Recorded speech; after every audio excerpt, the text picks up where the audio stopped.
अस्सलाम वालेकुम। आज हम बनाने जा रहे हैं मटर अंडे। मटर अंडे बनाने के लिए हमें जिन चीज़ों की ज़रूरत है वो आप नोट कर लें। मटर हम लेंगे 1 प्याली, धनिया लेंगे, बाकी लहसुन, अदरक, सब्ज़ मिर्ची, टमाटर और प्याज लेंगे और अंडे लेंगे 5 से 6।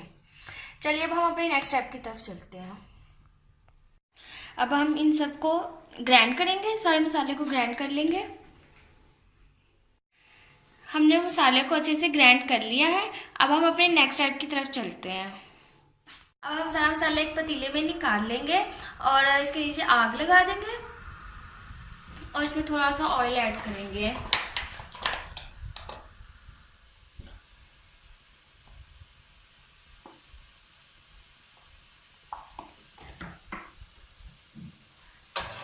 ऑयल ऐड करने के बाद हम इसे थोड़ी देर के लिए भूनेंगे।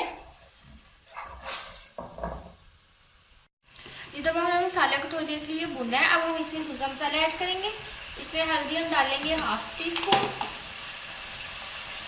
लाल मिर्च हम डालेंगे आधा चम्मच, आप जितना इस्तेमाल करते हो उतनी भी डाल सकते हैं।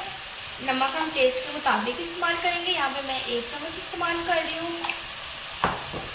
और हम मसाले को भून लेंगे। अब हमने मसाले को अच्छे से भून लिया है। हम इसमें मटर ऐड करेंगे।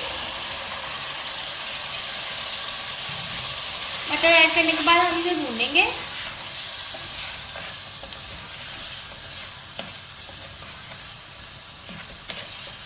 जी तो आप देख सकते हैं हमने 10 मिनट के लिए मटरों को भूनना है और मटर गलने पे आ चुके हैं। अब हम इसमें थोड़ा सा पानी ऐड करेंगे, बिल्कुल थोड़ा सा पानी।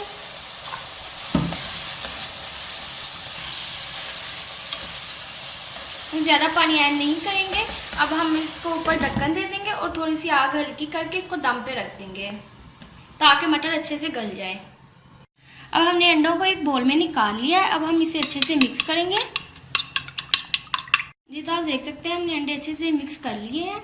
अब हम मटरों को देखते हैं, मटर भी गलने पे आ गए हैं।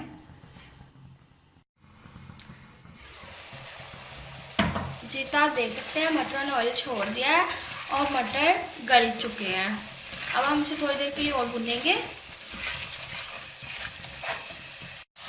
ये तो हमने 3 से 4 मिनट के लिए मटरों को भूनना है। अब हम इसमें अंडे ऐड करेंगे।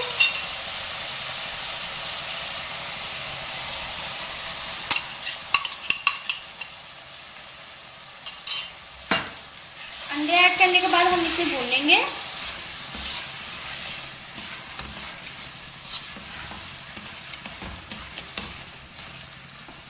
देख सकते हैं हमने मटर और अंडे अच्छे से भून लिए हैं और हमारे मटर अंडे तैयार है। अब हम इसमें थोड़ा सा धनिया ऐड करेंगे। धनिया ऐड करने के बाद हम थोड़ी देर के लिए हिलाएंगे।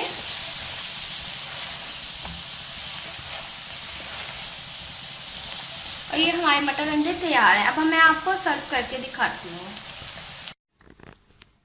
जी तो आप देख सकते हैं हमारे मटर अंडे तैयार हैं। अगर आपको हमारी रेसिपी अच्छी लगी हो तो ज़रूर ट्राई करें, लाइक करें, अपने दोस्तों के साथ शेयर करें। अपना बहुत सारा ख्याल रखें। अल्लाह हाफिज़।